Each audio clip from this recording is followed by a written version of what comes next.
Hello everyone, welcome to రుచి reboot channel.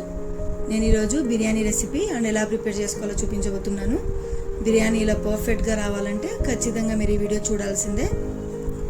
First stove on చేసుకోవాలి, pan పెట్టుకోవాలి. Pan heat అయిన తర్వాత ఆయిల్ వేసుకొని కట్ చేసి పెట్టుకున్న ఆనియన్స్ని ఇలా కలుపుకుంటూ గోల్డెన్ కలర్ వచ్చే వరకు ఫ్రై చేసుకోవాలి. ఆ తర్వాత ఒక ప్లేట్లో తీసి పక్కన పెట్టుకోవాలి. ఇలా విడివిడిగా చేసి పెట్టాలి, అప్పుడే అవి క్రిస్పీగా అవుతాయి.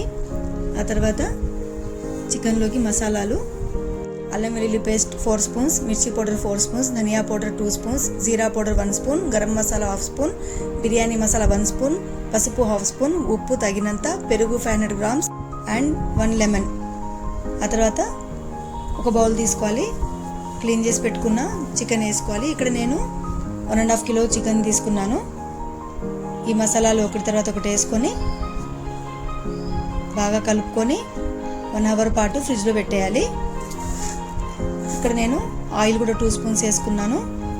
అండ్ కరివేపాకు, పుదీనా, కొత్తిమీర ఇవి 3 లాస్ట్లో వేసుకున్నాను. మీరు అప్పుడే వేసుకోవచ్చు, నో ప్రాబ్లం. ఇదంతా కలుపుకొని 1 అవర్ పాటు ఫ్రిడ్జ్లో పెట్టేయాలి. ఆ తర్వాత ఇది నానేలోపు రైస్ వాష్ చేసి పెట్టుకుందాము.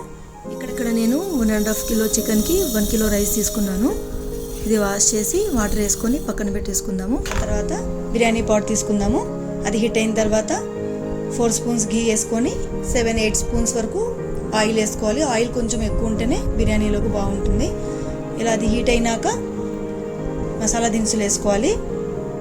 ఇక్కడ నేను దాల్చిన చెక్క, ఇలాచీ, లవంగాలు, బిర్యానీ ఆకు, అనాస పువ్వు ఇది ఫ్రై అయినాక 1 ఆనియన్ కట్ చేసి పెట్టుకోవాలి. ఆ ఆనియన్ 3 పచ్చిమిర్చి వేసి ఫ్రై చేసుకోవాలి. అది గోల్డెన్ కలర్ వచ్చే వరకు ఫ్రై చేసుకొని నానబెట్టుకున్న చికెన్ని ఇలా వేసుకొని ఫ్రై చేసుకోవాలి. ఇలా కలుపుకుంటూ హై ఫ్లేమ్లో 1 మినిట్ పాటు కలుపుకుంటూ ఫ్రై చేసుకోవాలి. ఇలా మూత పెట్టుకొని మధ్య మధ్యలో కలుపుకుంటూ ఉండాలి. ఇలా ఆయిల్ పైకి వచ్చాక ఫ్రై చేసుకున్న ఆనియన్స్ వేసుకొని ఫ్రై చేసుకోవాలి. ఇక్కడ నేను కొన్ని ఆనియన్స్ పక్కన పెట్టుకున్నాను లాస్ట్లో వేసుకోవడానికి.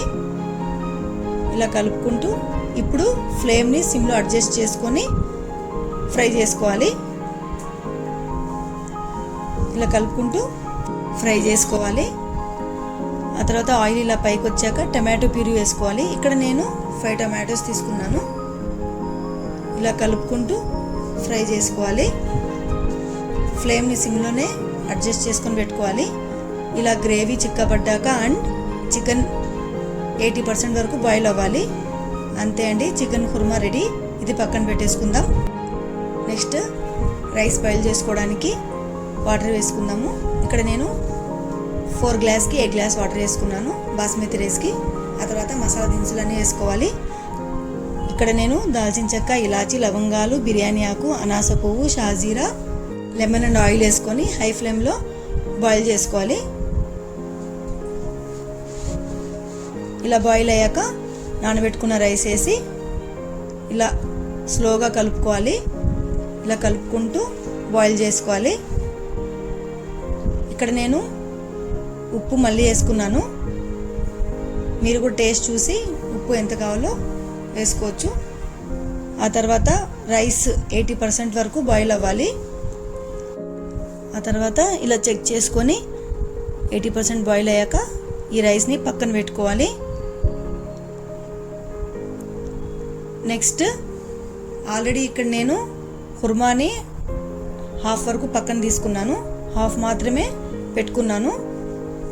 ఆ తర్వాత రైస్ని ఇలా లేయర్స్గా వేసుకోవాలి. ఇక్కడ నేను 2 లేయర్స్ వేసుకుంటున్నాను. మీరు కావాలంటే 3 లేయర్స్ అయినా వేసుకోవచ్చు.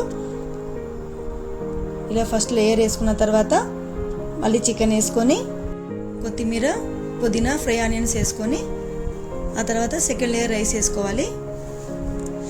ఇక్కడ నేను ఆల్రెడీ సాఫ్రాన్ ముందుగానే నానబెట్టుకున్నాను. ఈ రైస్ వేసిన తర్వాత సాఫ్రాన్ వేసుకోవాలి. నెక్స్ట్ కొత్తిమీర, పుదీనా, ఫ్రై ఆనియన్స్ వేసుకొని చివరిగా 3 స్పూన్స్ వరకు ఘీ వేసుకొని 15 మినిట్స్ ఫ్లేమ్ని సిమ్లో అడ్జస్ట్ చేసుకొని దమ్ చేసుకోవాలి. అంతే అండి, సింపుల్గా బిర్యానీ రెడీ.